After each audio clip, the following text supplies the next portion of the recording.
I've just had an opportunity to speak with President Trump, and he, I would say to all my colleagues, has indicated he's prepared to sign the bill. He will also be issuing a national emergency declaration at the same time. And I've indicated to him that I'm going to support the national emergency declaration. Emergency declaration sounds like a great idea. The Majority Leader Mitch McConnell turned some heads on the Hill today when he announced that, again, you heard him say Trump would sign the agreement to avoid another shutdown. And, oh, by the way, he's going to declare a national emergency to fund his border wall. As of tonight, both the Senate and House have now passed the funding bill. And the White House says the president's going to sign it. We learned tonight he plans to hold an event tomorrow morning, 10 a.m. Eastern time in the Rose Garden on the broader topic of border security. Our friend Peter Baker, the New York Times, who we were just talking to, reports tonight, quote, the emergency declaration combined with the $1.375 billion in the spending measure dedicated to fencing and other reprogrammed funds would allow the president to put together about $8 billion for barriers along the border, according to administration official, but more than the $5.7 billion he had been seeking from Congress. Some lawmakers quickly pushed back on the news that Trump intends to declare this national emergency. House Speaker Nancy Pelosi said she may file a legal challenge, accused the president of making an end run around Congress. That not much is obvious enough. She also said a president with different values might offer a much different emergency declaration.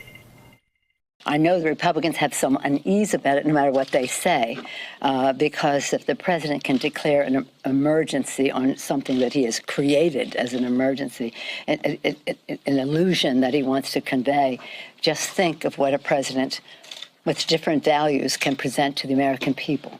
You want to talk about a national emergency? Let's talk about today, the one-year anniversary of another manifestation of the epidemic of gun violence in America. That's a national emergency. Why don't you declare that emergency, Mr. President? I wish you would. With us tonight, two of our returning veterans, Tolu Olorunnipa, White House correspondent for The Washington Post, and Kelsey Snell, congressional reporter for NPR. And Tolu, I'd like to read you something from your newspaper. Senate Majority Leader Mitch McConnell was on the phone with Trump at least 3 times during the course of the nerve-wracking day, pressing him to stay the course, asserting the Democrats had actually lost the spending fight. 2 people familiar with the conversation said, we thought he was good to go all morning, and then suddenly it's like everything is off the rails, said one senior Republican aide. So, Tolu, is the chance that somebody got him on the phone, is that how much of a razor's edge we're on here? Yeah, that story by my colleagues just conveys how mercurial and impulsive this president is. You don't know what he's going to do from one moment to the next. You have multiple people trying to get the president on the phone, trying to make sure they're the last person that speaks to him before he makes a final decision. And you heard these feverish negotiations going on today, even after the bill had been negotiated, after Democrats and Republicans had ironed out all the details that they wanted. They did not know that whether or not the president was on board. They believed he was on board, and then at the last minute, he maybe heard from some people on talk radio or some of his conservative allies that were saying that the bill was not as conservative as it should be, did not give him enough money for the wall as it should, and he was starting to wobble. And that's why the Senate Majority Leader had to get the president on the phone, give him some assurances, say that he himself, Senator McConnell, would support the National Emergency Declaration, something that he had been opposed to in the past, in order to get the president to sign this bill and make sure we did not have another government shutdown. So this was a very harrowing day in congressional negotiations, with the president really poised to blow everything up at the final minute. But the Democrats and Republicans were able to make sure that the president was on board with what they had put together. And it looks like we're going to avoid the government shutdown, but we are going to have that national emergency declaration, which could be a political crisis of its own. So, Kelsey, over to you. We did our checking, and it looks like the first recorded talk of a national emergency that we can find was January 4.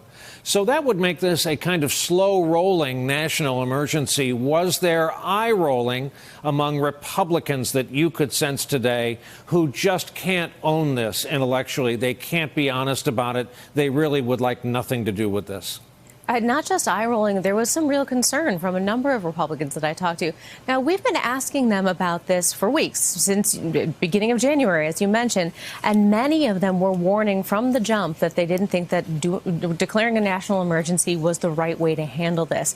Now, a lot of them, even the most fervent opponents to the concept, were a little cautious today. They largely were saying things like, we need to see exactly how the president's going to structure this. We need to see exactly what powers he's going to call on. But there were people like Senator Rand Paul who explicitly said there are separations of powers in the Constitution for a reason.